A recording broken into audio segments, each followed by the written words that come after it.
I was been a Hope's patient since 1994. I'm patient number 691. So I've been here since it was a tiny little house by renown. Um, and then through the Silver Dollar Court and my fundraising, um, my partner and I were able to raise in our year as Emperor and Empress $40,000, which all went to Hope's. So I say I helped build that first building. Trudy Larson was my first primary. Yeah, she was my first primary. I've been through quite a bit with Hope's, but they've always been there. They've always supported me. And what brought me to Hope Springs was I found myself homeless because I had a drug addiction problem. And it came to one of the orientations, and it was suggested that I go get a little more structure. So after going to a crisis center and a rehab for 30 days or so, I was able to come straight to Hope Springs.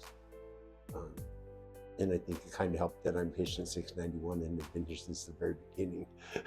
So that might have helped a little bit. But that's what brought me to Hope Springs. I needed a place, I needed stability, I needed to learn how to grow, and really find myself again, figure out who myself was. Because what got me back into my active addiction after being sober for quite a while was that my mom, my dad, and my husband all died in the same year. So that was rough, and I just kind of fell off the deep end.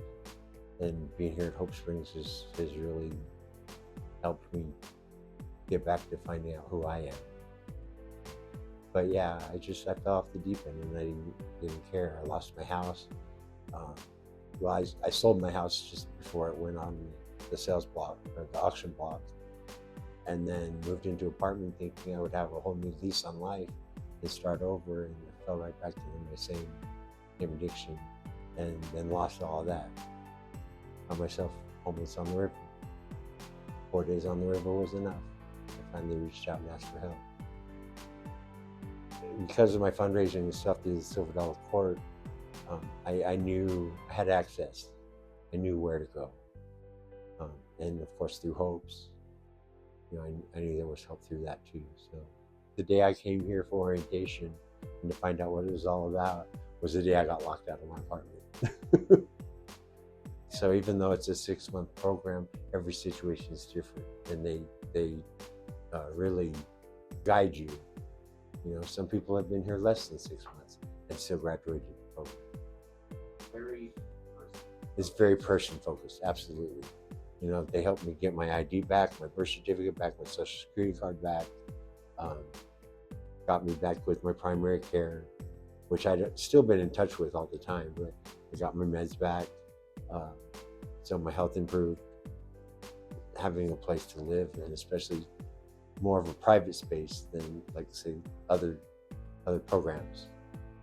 It's my tiny home. Me and my dog, I was able to bring my dog here. So very fortunate to be here. It's a gift. Just having a safe space to be has improved my mental health. Not to mention all of the resources that are available here. Like I said, I got back on my HIV medication. I got back, I just started a new medication yesterday for my mental health, but just being here and knowing that I had a safe space for me and my dog and could just be, has done wonders for my self-confidence, for my health. I think if I have a better outlook than I used to. I see a therapist here at Hope Springs. I see AJ right now. Then I'm going to move to see Kyle when he takes his caseload on. Yeah, I have a therapist. I have a psychiatrist. I see Purdue. And then Tori's my primary and HIV specialist. But all in one place is very convenient, especially now that it's just right across the street too. So yeah, very convenient. I would just say how grateful I am to be here. It,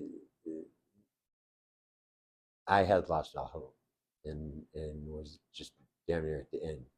And if it weren't for Hope Springs, I wouldn't be becoming the man I think that everyone that I lost will be proud of.